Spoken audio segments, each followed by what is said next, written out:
I'm going to stand up here and drive this. By the way, the longer your title in D.C., the less important you are. So if you're a director, that means you're on top. If you have a lot of other things underneath, there are layers and layers below.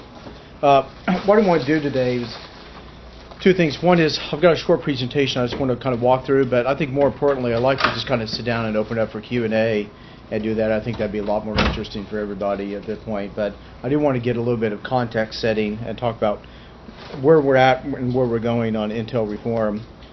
First, a little bit of background of what the Intel community is, what is going on in Intel reform, and what's the current status as we do this. One thing is just, number one, try to get a scene setter. You know, when we talk about the intelligence community, the first thing everybody thinks about is the CIA. That's usually the default mechanism because that's where the movies are made, that's where the books are written, and that's kind of the exciting stuff. But the Intel community is actually much more complicated than that. It's actually 16 different agencies that belong to 6 different departments. And when you start looking at this, there's what we can, if you look at this by tiers, there's what we call departmental intel. So state has the INR, which is the intelligence and research branch within state that does intel. DHS, Department of Homeland Security. Energy, the Drug Enforcement Agency, the Coast Guard, and Treasury all have these kind of embedded intelligence elements to them. As we start looking at this also, and we go to defense, defense has basically organic intelligence assets associated with them. So Air Force, Navy, the Defense Intelligence Agency, the Army, and the Marine Corps all have large intelligence organizations that are part of these departments. Then there are the kind of classic national agencies. That's the CIA, the National Security Agency, the National Geospatial Agency, the National Reconnaissance Office, and the FBI National Security Branch. So CIA does the kind of classic human intelligence, NSA does signals intelligence, the National Geospatial Agency basically does geospatial intelligence, looking at satellite pictures and MASINT and stuff like that. NRO builds the satellites and maintains the platforms, and the FBI does kind of the human intelligence domestically as we do this. So that's one way to think about this. It's actually, the whole organization is huge. There are a lot of people, a lot of moving parts. It's very complicated. So Intel reform has to be done in this context. What happened in 2004 is they stood up the Office of the Director of National Intelligence under the law. It actually began in 2005. And the role of the ODNI is to try to coordinate and integrate all these pieces, most of which don't even belong to the ODNI. The CIA actually answers directly to the ODNI. The rest of these answer to different department heads. That kind of exacerbates the complexity and the challenges associated with Intel reform. So, a little bit of background on the rise of the intelligence community. Office of Naval Intelligence in 1882. The Bureau of Investigation is its 100th anniversary this year for the FBI, which it turned into in 1935. Coast Guard Intelligence. The CIA, NSA, NRO, DIA are all basically came out of the Cold War. Obviously, the OSS was the predecessor of the CIA. But the bulk of the intelligence agencies really came out after World War II and going into the Cold War. So a lot of the structure reflects that. The National Imagery and Mapping Agency turned into the National Geospatial Agency in 1996, and then the Office of Director of National Intelligence. So this has been an evolutionary process really for well over 100 years of building up this capability capacity, really starting back in the 1880s. So as we talk about this, there are kind of these, I guess one way to think about these 3 eras of U.S. intelligence. It's a kind of a shorthand to think about what's going on and where we're going.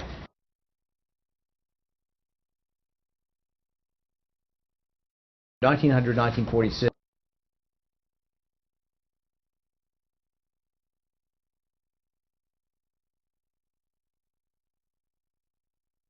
Challenge that we had from Intel point of view was, how do you understand the military terrain? How do you do correlation of forces? How do you understand where the submarines are, the battleships, the aircraft carriers, and understand the capacity and capabilities of these countries to produce military capabilities? So a lot of the stuff was oriented around that, and the big success stories we had was around signals intelligence, the photo recon, the establishment of the Office of Strategic Services, the OSS, and the FBI for what they call domestic counterintelligence. And so if you start thinking about the Ultra, the Purple Code, all the code breaking that happened, and things that came out, Bletchley Park and then Arlington Hall, this all came out of this era. This era was all about trying to understand where military forces were at, what the strategic intent was, so we could try to basically read the mail and intercept communications of the German High Command before they moved these forces around. So major victories as a result of this. A lot of people have argued this is probably the role of intelligence World War II probably collapsed the war by 18 months. So we would have gone much longer without a lot of the intel they got. So it played an incredibly vital role as we did that. The challenge was, once WW2 ended, we ran into a situation where the strategic landscape had changed. So now it was really about geostrategic issues, deterrence and containment as the kind of prevailing doctrine. And the challenges that we had at that point was, how do you start peering inside of what we call denied territory or denied terrain? So you had basically 11 time zones. You had China. You had the Iron Curtain that surrounded these things. So our challenge at the time was, how do you look up inside and understand their capabilities and intent? And so the real breakthroughs that happened were things like the U-2, the SR-71, Corona as a satellite system. These things were basically put up so we could look into the territory, start counting the missiles, the bombers, understand that, and then also trying to get into the minds of leadership to understand strategic intent where we're going. So it's capabilities and intent as we started doing this. So a lot of capabilities that were developed and a lot of things that we recognize as the intel community today came out of this environment.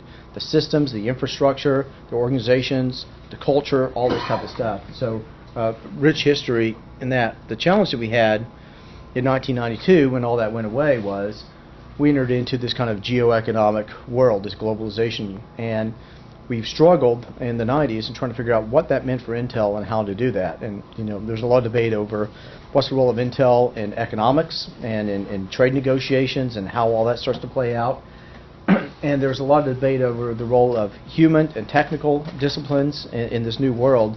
And so the 90s were really spent kind of figuring out, number one, there was a big thing that came out in 1992. It was called the peace dividend, and the question was, how do we take money away from the defense and intel agencies, and then put it back into the civilian economy? And then the question became, how do we have it? Then we started having to do more with less. We had a lot more missions popping up, a lot more challenges, new technologies like the internet that came in. So a very trying time in the 90s. Then obviously as we hit 2000, 2001 with 9/11, that became kind of this second wave of where we're going with intelligence. And so I would argue at this point the chief challenge that we have now is really understand this kind of human terrain, what's going on out there in the world. I mean, at the end of the day, this is about, if you're combating terrorism, if you're combating a lot of these things, it's not about just technical disciplines. It's a lot more about human and human intelligence. And so that became a huge emphasis. But the innovations that have come out of this, the unmanned aerial vehicles, UAVs, biometrics, the stand-up of the National Geospatial Agency, and the National Counterterrorism Center. So we started seeing over the last 15 years, there's a lot more emphasis on integration. Because the intel community went, if you went from this period to this period, from one being very competitive, where the story was back in the 1930s, early 1940s, that the Army and Navy each had their own SIGINT organizations. They refused to work with each other, so what they did is they divided up the week. You cover this on Tuesday, we cover this on Wednesday, we do this on Thursday. And so it was very competitive and not very cooperative. The whole idea in 1947 to stand up the CIA was to start forcing the integration. I would argue what happened though is that the CIA kind of got more involved in CIA issues versus larger community issues, and that's just the nature of that. And the debate's gone on over the years of how do you split that up. Obviously that resolved in 2004.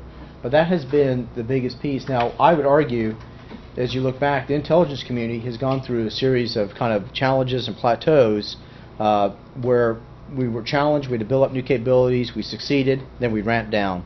Then we went through this again, we built it back up, succeeded, and then we ramped down. And we've been in the period for the last 5 years of building up. The question is, if we hit this plateau and start ramping down, what's that start to look like? And so the Office of Director of National Intelligence was stood up to really start to anticipate these issues, but also try to reimagine and reshape and create a different intelligence community. So a little bit of background on intelligence reform. If you look back, and one of the first things we did when we came in last year was to look back at all the studies that have been done on intel reform.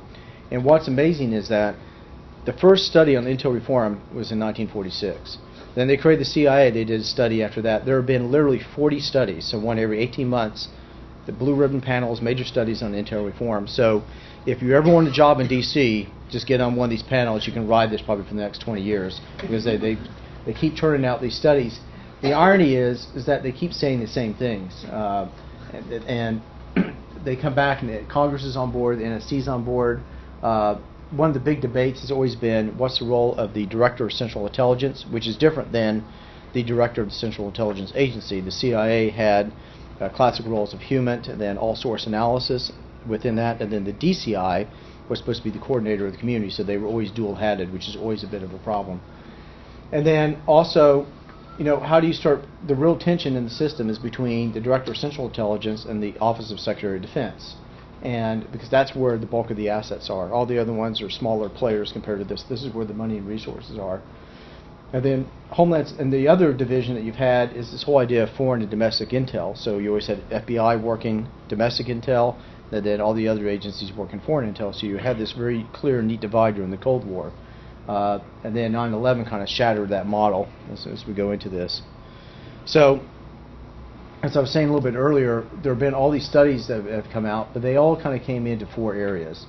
One said that if you're going to transform the intelligence community, make it more integrated and collaborative, you have to work the people and cultural issues. You have to go to things like joint duty that the Goldwater-Nichols Act in 1984-85 created. You have to transform the way we do collection analysis, so that's your kind of core operating model. We have to fix information sharing issues. There's a study that came out in 1960 that said we have to integrate our IT systems. At the time, we literally had 2 computers, and they were already building stovepipes around them. We had to fix technology and acquisition.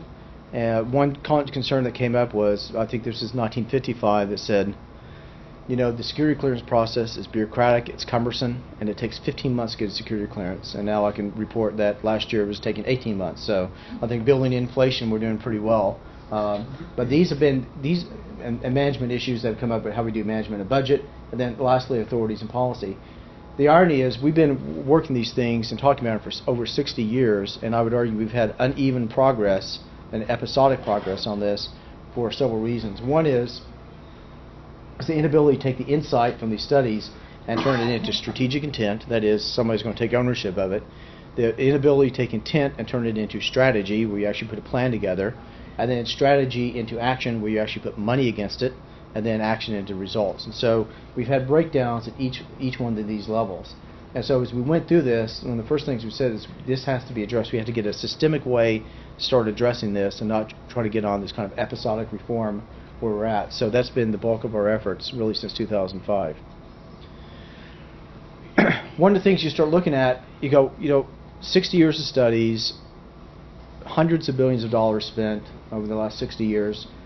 Why haven't we made better progress in this? And I think it comes down to a handful of things. One is, quite frankly, it's just operations. The press of day-to-day business just gets in your way. I mean, things happen. The world does not stop while you try to fix the intel organizations and transform them. And so the claim we get from this is we just don't have time for this stuff. I think it's important, but we have real-world things going on that we have to address. The other piece of this is the complexity. There's so many interlinked issues. If you want to solve information sharing, you have to fix the security clearance piece of this, because then you have to figure out that everybody's going to have a uniform security clearance process and everybody has access to the same information. But if you want to fix that, you really got to fix the human capital issues of how you recruit people. If you want to fix that, you really got to fix the larger policy issues, because there are executive orders that say the way things are going to be done. So every time you start pulling a thread on one of these problems, it hits 4 or 5 other areas, and it makes it extremely difficult. So what happens after a while is people just give up. They say this is just too hard, and we're going to go back and work ops again. Politics is another piece. These changes threaten existing systems. The antibodies are going to come out, and the real motto there is, hey, you're killing the mission. You don't understand what we're doing. You're killing what we're doing. So you guys just need to knock it off and go back and do whatever you do up there. That has been a big problem, but it's not the sole problem.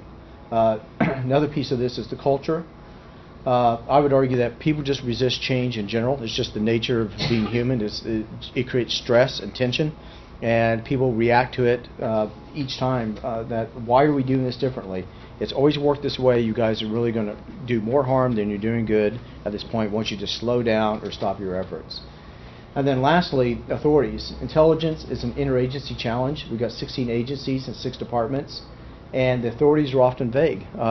Most of the people that work in the intel community answer to a department head. They don't answer to the Director of National Intelligence. And so this makes a lot of challenges. If you, at the end of the day, don't have higher fire capabilities, it makes it very difficult for people to do what you want them to do. And the response we get is, you don't have the legal authority to do what you're trying to do. So these are no small challenges as we go forward on this, and they've been around for a long time. So one thing I wanted to do is a little bit of current status on where we're at. So we did all these studies. After 9/11, there was the WMD and we had the 9/11 Commission and the WMD Commission, and there was legislation that came out. It's called the Intelligence Reform and Terrorist Prevention Act, IRPTA. That was passed in December 2004, and the Office of Director of National Intelligence was stood up in spring of 2005. And its mandate was really to integrate the intelligence community, to make it was to coordinate the activities and then integrate the activities as we went forward.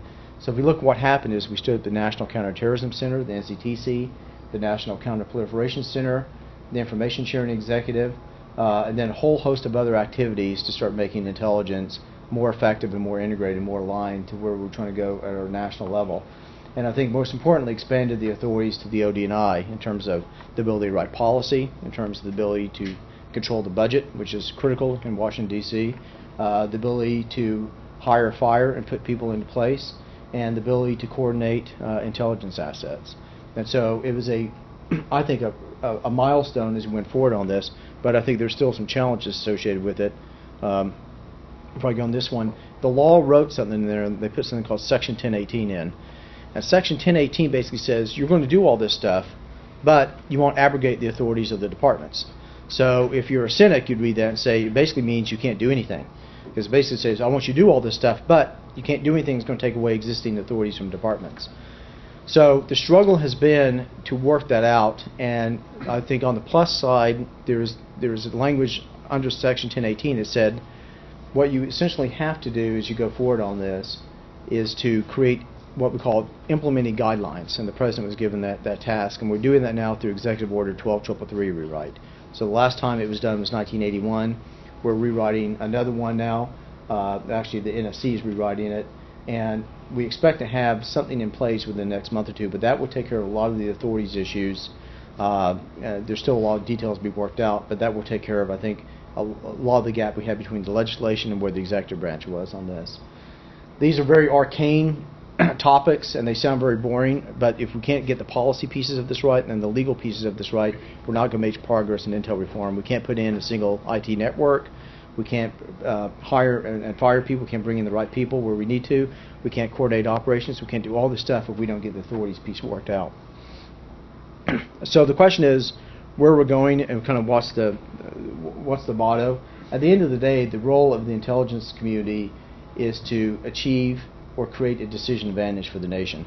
That's to use our intelligence assets, information assets, to basically pull those things up and work with the policymakers to advise them on what's going on in the world and give them course of action analysis so they can understand and make more informed policy decisions. This always kind of gets close to the tension within intel and policy. Intel has to be relevant, but it has to be objective. And so your goal here is to act more as a consultant to the policymakers and not become a policy proponent. And I would say that's historically always been the challenge. But if intel becomes isolated from policymakers, then intel becomes irrelevant as a tool. So our plan going forward is based on these kind of 4 tiers, and one is to integrate the community. That's how do we integrate the human capital, how do we integrate the IT, how do we integrate the operations, how do we integrate the business systems, and et cetera. The other piece of this is how do we start collaborating on shared missions. I was speaking earlier, and really what we're seeing where the government's going is moving towards a mission-centric model, away from this kind of agency orientation back to a mission orientation, where you take the NCTC, you have all these different agencies co-located working the counterterrorism issue in one building with common IT, common information sharing, and people working together on this. I'd say that's probably the model going forward of how these things are going to work, not necessarily physical co-location, but interagency efforts to address a lot of these tough challenges. The other big piece of this is innovation to field new capabilities. We stood up something called the IARPA, the Intelligence Agency Research, Advanced Research Projects Agency. It's like the DARPA for the intelligence community. And the intent here is to pull together our capabilities to kind of do breakthrough and disruptive technology. So the innovation is going to be key here. The director's concern when he came in is that we're losing our innovation and science and technology edge, and we have to find some way to reinvigorate that. And lastly, it's around how do we start going after these really hard targets and penetrate these hard targets. It's one thing to get open source information and get more technical information, but at the end of the day, the real key here is to penetrate the hard targets. It's not just aggregating open source information. It's an important feed, but it's not the only feed. So those are kind of the four legs as we go forward, kind of the goals or the objectives as we move forward between now and probably 2015. And most of our efforts are aligned against one of these goals or objectives as we go forward. What I wanted to do more than anything was I'm going to lay out where we're at on the 500-day plan, give you an update, and then I'll sit down and kind of open it up for questions and answers. So Frank started out said, you know, when we came on board, one of the concerns we had was anytime you come into a new organization trying to transform it, you have two choices. One is, do you do a lot of offsites? Do you work your vision? Do you work your strategy? And then 6 to 8 months later, you roll this thing out. You have a press conference, and then you only have a year left to implement it. Or the other option is you develop some type of action plan. You know what needs to be done. You put a plan together, and you start executing.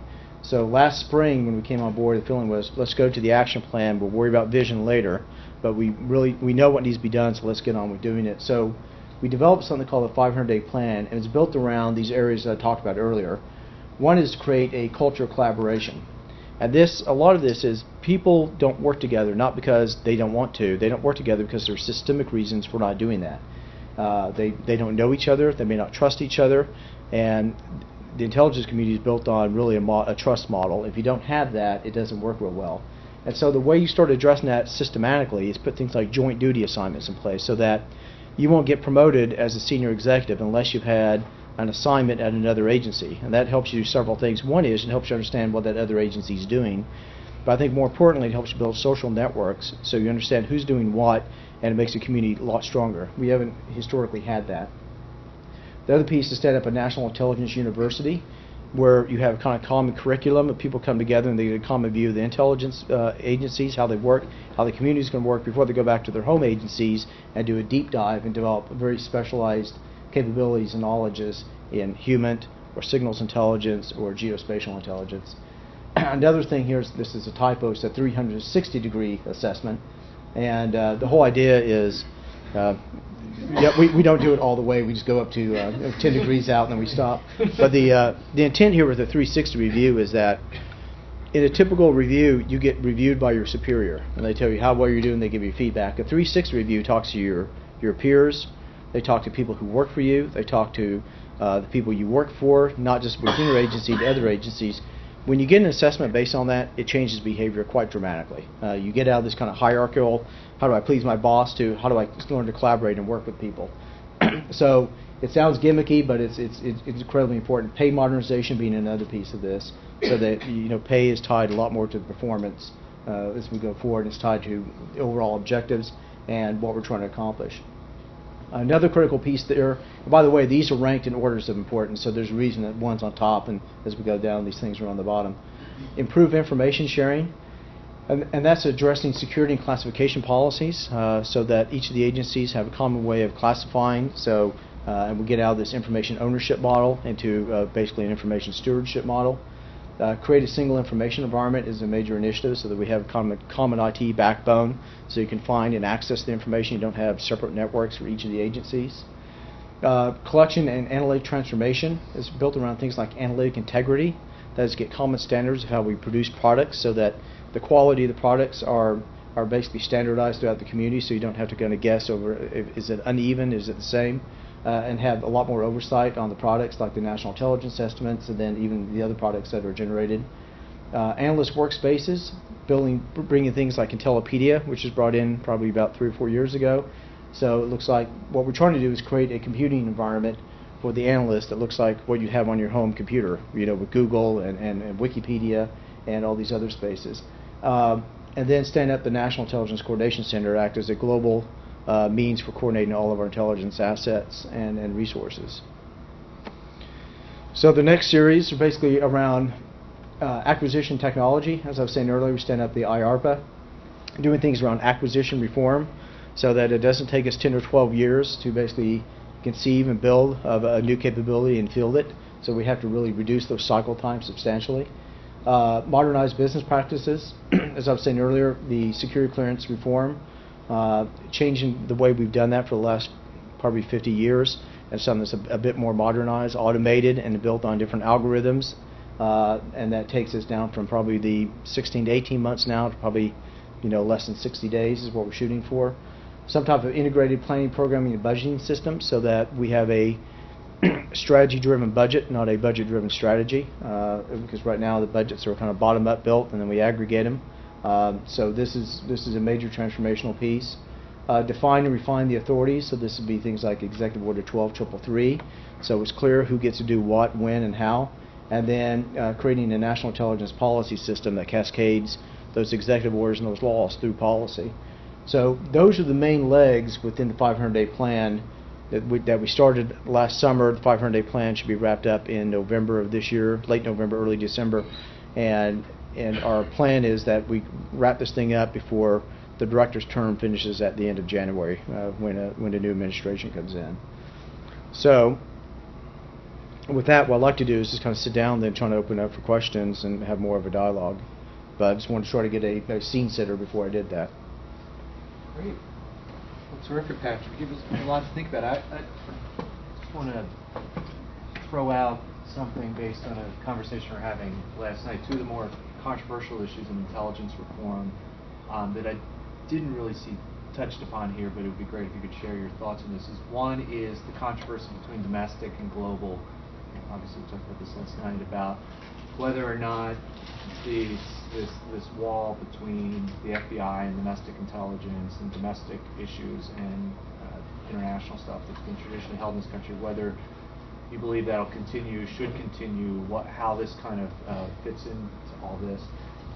The other issue was that I didn't see a lot here, but we had the conversation last night about operations and about weighing this conversation that we had last night. There are some people who feel that on the operations side, which is what most people know the intelligence community for, has actually been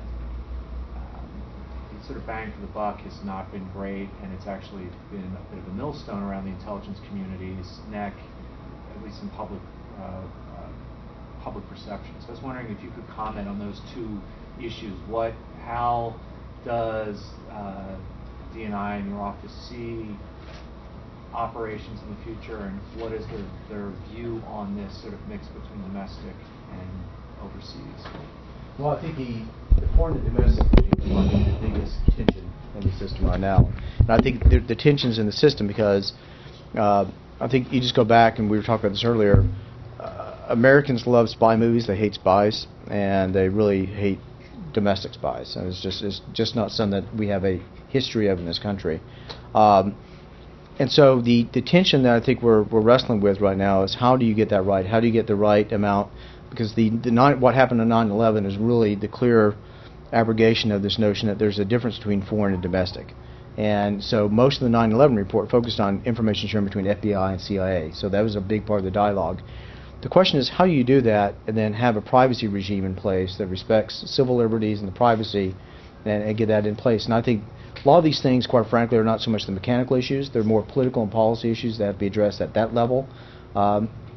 And I would say, having said that, though, the intelligence community, especially the FBI, has made a lot of effort in creating things like they stood up the National Security Branch of the FBI to start working more the domestic intel piece so that it's within the legal constructs and regimes that people are accustomed to with FBI and justice and stuff like that. So a lot of progress, a long ways to go, I still think, in that, and it has to be, but I think there's a fundamental issue that has to be addressed around privacy, civil liberties, and all that, and that is a political and policy issue, not so much an intelligence issue. And I think on the operational piece, there is a covert action capability that's part of the intelligence community. It was created in 1947. It's still part of the intelligence community. There are pros and cons to that, but it's a capability that we have, and it's a capability that most presidents have seen fit to continue. So again, I think that's more of a policy and politics issue than it is a real intelligence issue. Great. I'm sure we have lots of questions from the audience. If you have a question or a comment, if you could just identify, just let Patrick know who you are. I'm Greg Engel. I'm the U.S. Department of State diplomat in residence here at the LBJ School. And I was just curious about OD&I staffing levels and where are you drawing your people? Well, I think two things. The OD&I staffing is dictated by Congress, so it's in the authorization bill that we get. Most of the staffing goes into these national intelligence centers, and most of the staff, I'd say probably half of them are details from other agencies, so people get joint duty. The other half is something that came over with the community management staff that came out of the CIA, and then there's been some hires in addition to that. So the figuring out the right size of the OD&I has been one thing we've been wrestling for the last year, because what you don't want to do is create a gigantic organization on top of all this, because you actually can create more problems, not less. And so the question is, what's the right number of people and what's the right structure, and how do you optimize that? And what you don't want to do is also get into a model where we're duplicating what other components are doing. And so you've got to find who's doing the best job as a center of excellence and rely on them a lot more. I think that is something that we've worked for the last year, and I think we're getting into a pretty good situation in trying to get the right structure in place at this point. But most of the staff comes from the other agencies, their detailees. And does that improve your buy-in as far as the other agencies' acceptance of something new to have the OD&I there and the authorities that it has? Well, I think at the end of the day, I think buy-in comes from value added. If you're adding value, if you're doing something, if we can create one network for the intelligence community where you don't have to get 6 different boxes to sign on and try to get information, and that's done because of the OD&I, that's value added. If you can create a situation where people, through joint duty, build extensive social networks and relationships that are out there to make their job more effective, that's value added. I think the real thing is not so much arguments over authorities, that they're important because they take away the barriers to doing this, but the OD&I has to be a value-added function. I think as far as getting buy-in, I think what happens is when people come in, they start understanding there's a bigger picture to this than just their agencies. And so everybody that comes in and when they leave, we debrief them and talk to them, is that they go, I never realized how complex this was and what was really going on. They always saw it through the prism of their own experience in their own agency. So I think that helps buy-in, but not so much because they're there. I think the buy-in helps when they go back to their agencies and go, here's what's really going on. I know you guys are trying to solve this problem, but have you seen what NSA is doing? Have you thought about this issue? And have you considered the range of policy issues that are associated with this? So I think that churn is going to be healthy, and I think that's what helped DOD when they did the Goldwater-Nichols Act, because it really created this sense of mixing it up, and people started building new relationships and seeing what could be done. And I would argue that model needs to be done not just for the intel community, but for the larger interagency process. I think it would be very, very healthy. Things like Africa Command and what they're trying to do at Southcom now, I think are good laboratories in how this might work in the future.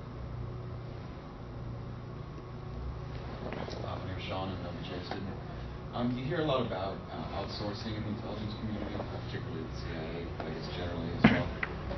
And I didn't really see any of it in your presentation. I was wondering if you could share your opinion. Do you think it's a trend that's negative? Do you think? Well, I think if you kind of go back, the irony is a lot of the larger context of this, a lot of the outsourcing things started in the early 1990s when the Clinton administration came in and they were reinventing government, and that was through these what they call A76 circulars and all this to basically find activities that could be better done in the private sector and move them out. So you saw in the 90s this huge growth in outsourcing. Now, when September 11th happened, the intel community, whose budget had been flat or shrinking in the 90s, all of a sudden had to almost double its capacity within a year or two. There's no way they could have hired and brought in those people and trained them, so they had to use the private sector for that. So the question with all these things is not whether one's right or one's wrong, it's a question of balance. It's a question of what's inherently government and what can be done better by the private sector. And I think as a country we have a tendency to go to one extreme or the other of this. We either try to outsource everything and keep government small, or we try to build up government institutions. And it's really a question of finding the balance between these two. And I think what you're seeing is the pendulum has started to swing back, as we're bringing more and more people into the government to fill out the slots that we have now. But I would argue that without that, we would have had a hard time from 2001 to 2006 to develop the capabilities and capacity that was generated in that short of time. You would have to use the private sector. But I think you have to figure out what government has to do and what the private sector can do, because there's some roles that the private sector should not be doing in the government. So you're saying, this is David Edwards from the government department, are you saying that it is not the case, as we have heard, that many intelligence employees quit and joined the private sector and then immediately moved back in as outsourced personnel? I think you're seeing. I don't have the numbers, but I know anecdotally there are two trends. One is the trend you described, which happened initially when people that were at retirement age or near retirement age would go do that. But I think what we're seeing now is I'm seeing a lot more contractors coming into the government, because the government is actually a very good value proposition for people that are in their 20s and early 30s to come into government. So in my division, for example, I probably half the people I've hired have come out of the contracting community, because the contracting community is not the most stable community either. So a lot of people are looking for stability, and they also want to be on this side of the fence, because when you're a contractor, you're not a decision maker. When you're government, you get to be a decision maker. So there's a lot of allure to being in the government and all this, and so we're seeing that pendulum is swinging back also. I'm Todd Smith, I'm a student here. I heard James Locker speak about his bipartisan national security reform that hopes to present his report to the new president.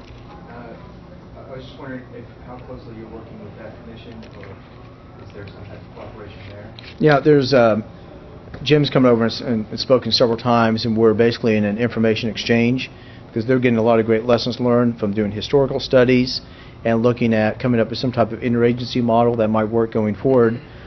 By the same token, since we're out there actually doing a lot of this stuff at the interagency level, we're pulling out real lessons learned and feeding back into what he's doing.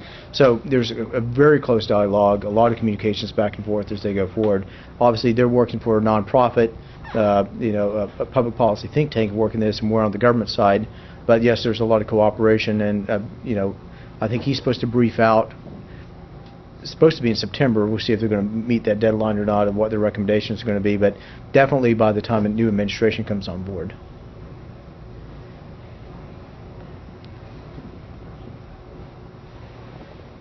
Other questions?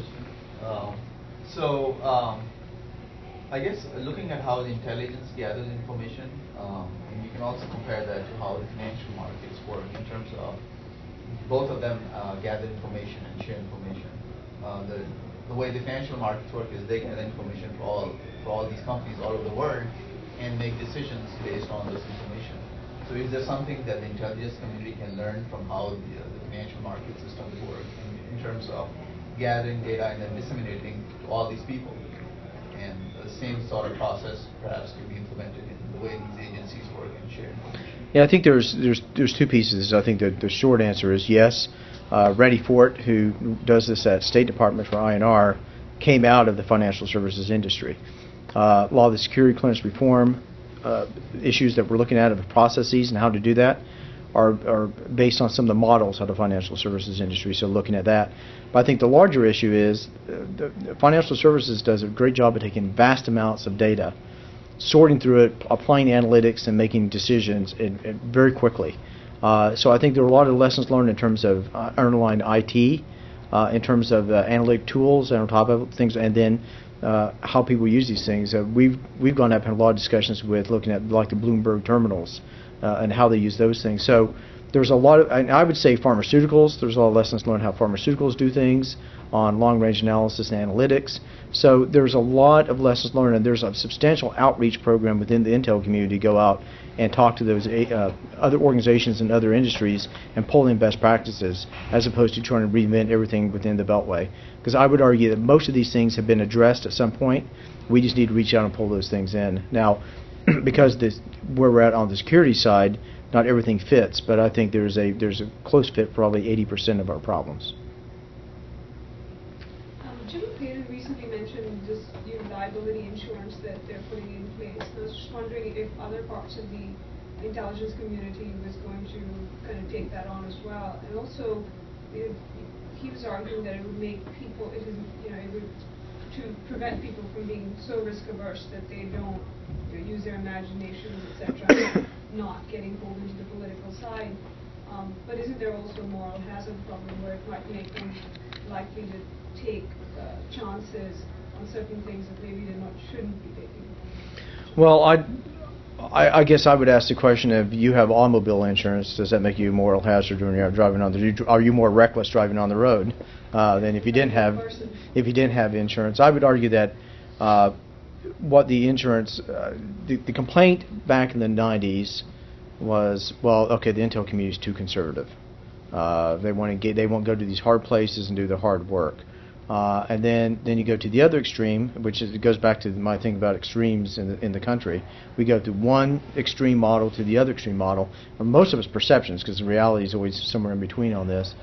So the other extreme was, okay, now we got to get everybody out in the field and do all this stuff and take risk. To do that, the feeling from General Hayden, director of CIA, was you need to have some type of insurance program in place to support them, just like you give them health insurance or dental insurance and stuff like this, because if you don't, you're exposing them to risk that they will have to pick up legal fees and stuff like this on their own. So the short answer is, I personally think it's a good idea. I think it's the right way to go. Will it be expanded to the other agencies? I don't know, but I would say most of the insurance programs that are available to one agency is available to another agency, so they're pretty transferable.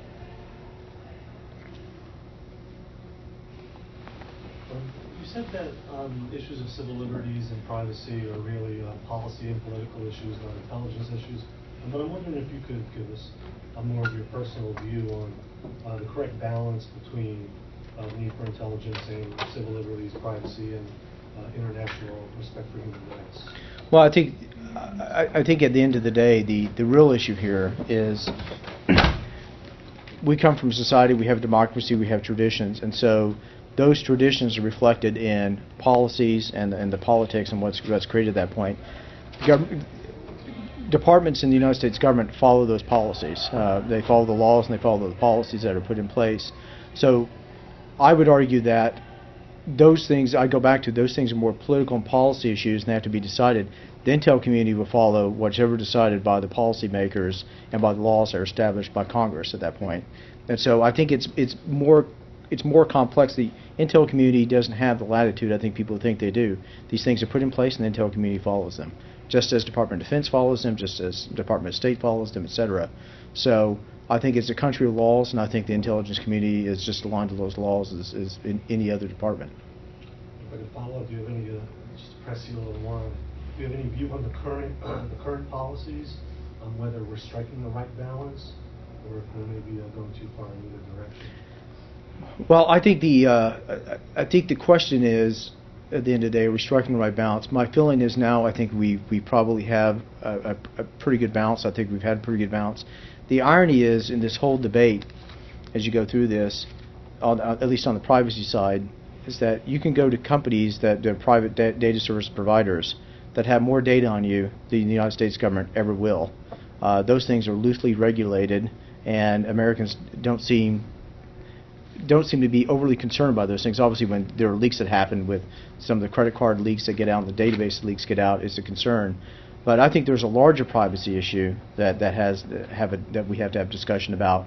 And what's privacy look like in a globalized world where people move across borders and have biometric passports and all these types of things. And there's a larger identity management and privacy issue that has to be addressed at a policy level than that. So I think there's more debate to be had about it. So it's hard to talk about striking the right balance when I think there's a lot in flux, and I don't think we quite understand where all this is going yet. And so I think there's still room for healthy debate on this, and there will be. There currently is, and there will be going into this. But I think it's going to be one of the major policy issues probably over the next 10 years, which is how do we strike a right balance between this and when technology and the international environment keeps changing. But practically speaking, doesn't your formulation ignore what we see so clearly as a kind of discretionary decision-making that happens at various levels, and how do you interpret regulations? So it's maybe clearer in the torture case than in the electronic eavesdropping case. But that sort of thing, if you say, well, this is a policy matter, partly you open it up to, you can have an administration which has at least a few people in it who do their own interpretation of what's supposed to be statutory regulation in a way that lots of people think is inappropriate, and then those instructions come down to people who are actually supposed to execute these things, and they have to decide, practically speaking, whether that interpretation, which might be at odds with an interpretation of somebody else in some other part of the intelligence community, for example, is really the binding one, or do they simply behave as if they are automatons in a hierarchical authoritative structure of the sort that you said you were trying to get away from? Well, I think there's two responses to that. I think one is, I don't think it's that. I think there's a lot more nuances behind it. I don't think there's clear laws and there are clear policies over here that the executive orders or Department of Justice findings that they work here. There are a lot more nuances behind it, but I would also suggest that there's a system of translating those things into discrete policies, standard operating procedures, and all that, so those things are followed. I think so. I think the mechanisms are in place, but I think what you're describing is a larger tension within our government between the judicial, the legislative, and executive branch over, it's over this power thing, and I don't think this is new. I think this is something we've been dealing with for hundreds of years, and I think it just manifests itself over more of the executive privilege issues over the last 6 years after 9/11, and so it's kind of brought this forward. But I would argue this is a debate that's been going on for a long time.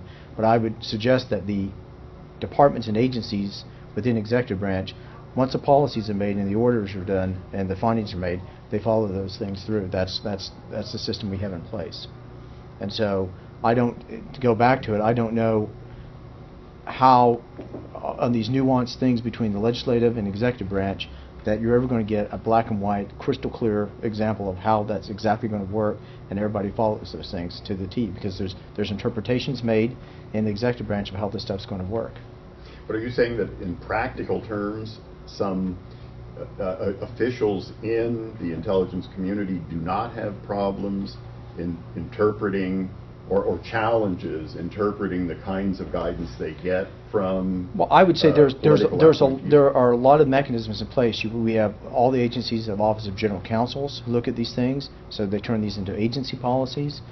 We have inspector generals that do oversight on these things. We have Congress that does oversight on these things. So I think there's a lot of checks and balances that are in place that I think gets lost in the larger debate of all this. I mean, there's a lot of nuances, a lot of variables that are at play here. So I think that my feeling is we have regimes that are in place on this. I think that I keep elevating this back up because that's where it belongs. This is a political policy discussion, not the specifics of the organs of government and how the organs of government work at that point. And so Jim Olson he was CIA agent in residence at Texas A&M. Now he's on the Bush School faculty, and he writes a book called Fair Play. I think it's about 2 years old with this book. The basic premise of the book, he was a case officer in the CIA, is that he pretty much went the whole way through his career without any guidance as to ethics and when you crossed the line and when you didn't. And he lays out a whole bunch of cases and poses questions about whether they're ethical. It doesn't just get to torture, it gets to, do you recruit journalists? Do you recruit members of religious organizations? A whole bunch of questions. But his basic premise is we never got any guidance in this. And I don't know whether that's changed, but I think it sort of gets to the point that you were raising and questions your assertion that down the chain people understand that organization policies are being implemented and people understand what they're supposed to do. If what he says is true, in this day and age, it's a problem. Well, I don't know when he was writing what time period that he's basing this on. I can just tell you my own experience is that there are a lot of policies, oversight, and guidance, and a robust role of the Office of General Counsel and a robust Inspector General regime that's there in places for these things. There's substantial oversight that happens at many levels. And you have basically an oversight board that answers the executive branch, then you have Congress on this stuff. So I think you're going to find people who say, well, I didn't feel like I knew what I was doing, but you can do that through any department on anything. I would argue that there's a pretty robust regime that's in place now to address those things. I can't speak about his particular situation. Could you describe the DNI's approach to identifying and defining their role in addressing some less conventional threats, including public health and economic? Well, the CIA stood up an Office of Transnational Analysis, started looking at economic issues. They're doing a national intelligence estimate on global climate change and the security impacts of that. The Department of Defense within DIA has something called the Armed Forces Medical Intelligence College that starts to look at more medical intelligence type stuff. So you're seeing a lot more emphasis in things of what I call non-traditional threats, non-state-based threats. So things like pandemics, things like science and technology proliferation, things like economics, and things like energy and climate change. So you're seeing a lot more emphasis in that because we're seeing a lot more of the systemic risk and threats coming out of those areas, and not just centered solely on state-based actors. So is it something where policymakers come to the intelligence community and say, give us information on X, Y, and Z, or does the DNI or any of the members of the intelligence committee come forward and say, you know what, we really ought to start looking at this? Both. It works both ways. It's both a push and pull model on those things. So, these things would come up in the briefs that they do, or through national intelligence estimates, through a whole range of products and services that the intel community creates. By the same token, when people come back and ask specific questions, to go have us look at certain items. So. Well, I guess my question then is, for people sitting in the intelligence community, how do you identify those things that could be relevant to us? Well, I think a lot of this is, when I talked earlier about the way it's set up, a lot of the intelligence parts of the intelligence community are embedded in departments. So state has its own intel capability, energy has. So they're very close to the clients, to the customers at the department level. Obviously, the DNI is close to the president, which is the chief customer there in the National Security Council. So a lot of these things you're embedded, you have a very close contact with the customers, and that's how you start to understand what the requirements are and how you pull that back in. I will say that when we stood at the DNI, though, we created an organization that was focused on customer outcomes. So to get a lot more customer orientation around the intelligence community, so it became more of a customized, tailored product as opposed to, here's the product that we created and we're just shotgunning it out to everybody.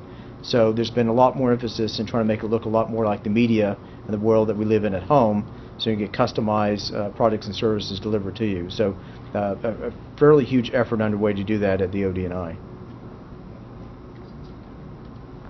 I'm Tony out of the Texas Institute for Strategic Studies. I have a question about operational issues and how well our imaginations have been able to work to come up with new ideas. When you go back to '76, when Admiral Stockdale gutted the Freeman out of Seattle, we lacked an impetus to rebuild Hewlett until 9/11.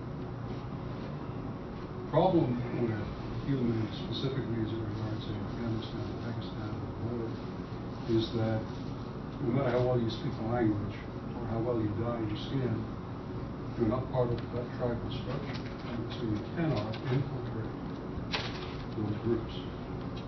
Now, there's been no obvious good benefit from our efforts to provide incentive payments, examples of the already. Nothing has come of that. Nothing has come of the various broad prices that have been put on people's heads. And even operations based out of Quetta have not come up with very much. So there needs to be some new way of dealing with it. What kind of things, in a broader general sense, are being done to try to provide us with good intelligence on these people, not just Al-Qaeda, but some of these other groups, Egyptian Brotherhood, Al-Qaeda, and so forth. Well, I think the real challenge in answering that is the real response to that is hard to get into at this level. Let me just talk in very general terms, though. There's been a lot more emphasis put back, that I was talking about earlier, about innovation, science, and technology, because the whole idea is to get disruptive breakthroughs, and not just in classic technology issues, but in new innovative concepts and models. And so we stood up an Office of Innovation with the OD&I, working. The CIA's been doing this. All the agencies have been doing this. And as I said, we stood up IARPA to start working these things because the feeling was these things had been neglected for many years. Now, I would argue that the real power here is not a single discipline source for this. It's not just the HUMINT, but it's the combination of HUMINT and SIGINT. It's a combination of SIGINT and GeoInt. It's a combination of open source and HUMINT. It's when you integrate these ints that you start getting insights that you wouldn't get through any individual int, and that's the value of intelligence integration. Because if you don't do that, you can come up with all the technologies in the world, but you're still not going to get to where you need to go on some of this stuff. So I'd say. But the problem there is the gaps in between, because Al-Qaeda and affiliated groups have recognized that, for example, any kind of signal can be picked up, located, and so forth. So they've gone away from doing that towards using couriers on mules, for example. Just as a figure of speech. And so that it takes its full turn of it to zero in terms of the economy. How do they get there? And the answer is there is no electronic forbidding communication that's getting in there. It's the old and slow kind of way, which is very hard to penetrate unless you get the human intelligence. Well, I think it's harder, but I think I would argue, because my concern would be in the 1980s and 1990s we went to an extreme on technical intelligence at the expense of human intelligence. I think you make the case that you don't go to the expense of all human intelligence at the expense of technical intelligence. The answer is a combination of all those things, and the question is, how do you do it, who gets to do it, and how does it all come together at the tactical level? And I would argue we made a lot of progress in the last 5 years in those areas. But I think the real solution here is not any breakthrough discipline or breakthrough technology. It's integrating existing capabilities to go after these things. That's where we're going to get orders of magnitude increase in basically effectiveness on going after very hard targets at that point. Because if you use a mule train, you could be spotted by a UAV. I mean, no matter what, if you do anything, there's going to be some observable, some signatures. The question is, how do you pull out all that together? And your real challenge then becomes, it's an information management problem, because now you have just a sea of glut of data. And the question is, how do you filter and pull all that stuff out? Any final questions? Well, please join me in thanking Patrick for an absolutely fascinating presentation and question and answer section. Thank you very much. Thanks.